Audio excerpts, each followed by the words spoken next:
जी से सुदामा जी जो थे उनके अपने अश्रुओं से चरण धुले और अपने सिंहासन पे बिठाया।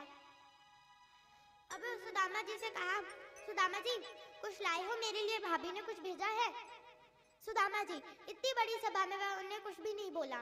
उनने सोचा इतनी बड़ी सभा है और मैं अपनी वो पोटली निकालूंगा तो सब लोग सोचेंगे कि ये सुदामा कितना गरीब है, ये भगवान के लिए एक अच्छा तोहफा भी नहीं ला पाया।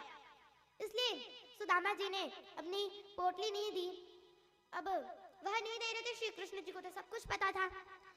उनने कहा, अरे सुदामा जी अभी भी आप मत करो है, वरना और भी गरीब हो जाओगे। तब भी सुदामा जी वह पोटली नहीं दे रहे थे।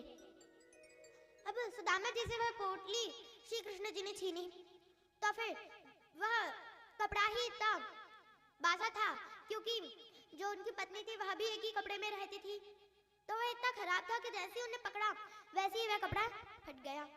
अब श्री कृष्ण जी ने पूरे जो चावल है उन्हें अपने हाथों में ले लिया और उन्हें जैसे ही देखा कि अलग अलग तरीके की चावल, वह समझ गए कि कितनी गरीबी है और उन्हें पहली मुट्ठी खाई और उन्हें 2 लोगों की संपत्ति दे दी। अब जैसी 2 लोगों की संपत्ति थी, रुक्मणी जी ने उनका हाथ पकड़ लिया दूसरी मुट्ठी खाने पर और कहा कि आप यह मुट्ठी मत खाइए, हमें भी प्रसाद के रूप में यह चाहिए। और दूसरा यह था कि जो भगवान है उनके पेट में अगर कोई कच्चे चावल खाता है तो बहुत बीमारी होती है, तो दूसरा रुक्मणी का भाग यह था। और तीसरा यह था कि अगर यह सब कुछ ही सुदामा जी को दे देंगे तो हमारे लिए क्या बचेगा। अब श्री कृष्ण जी ने कह दिया ठीक है, यह आप ले लो।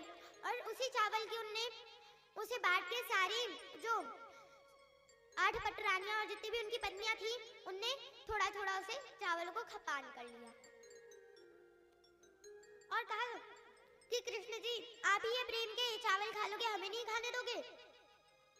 अब वह चावल खाने के बाद सुदामा जी फिर से जाने लगे। अब वह जाने लगे तो फिर से उनकी निद्रा लग गई। अब श्री कृष्ण जी ने उन्हें फिर से जहाँ पे वह रहते थे वहां पे पहुंचा दिया।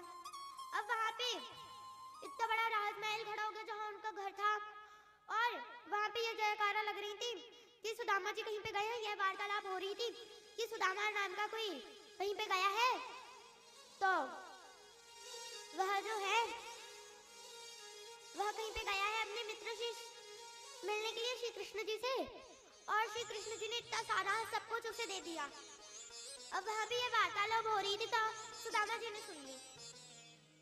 सुदामा जी रास्ते में यही सोचते हुए आ रहे थे कि अच्छा वो मुझे भगवान ने कुछ नहीं दिया, और जैसे ही गए उन्होंने देखा कि भगवान ने तो मुझे इतनी सारी चीजें दे दी।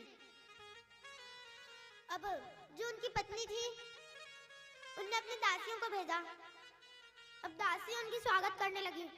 फिर जैसे सुदामा जी अंदर नहीं गए, फिर जो उनकी पत्नी थी वह खुद आई और उन्हें अंदर ले गई।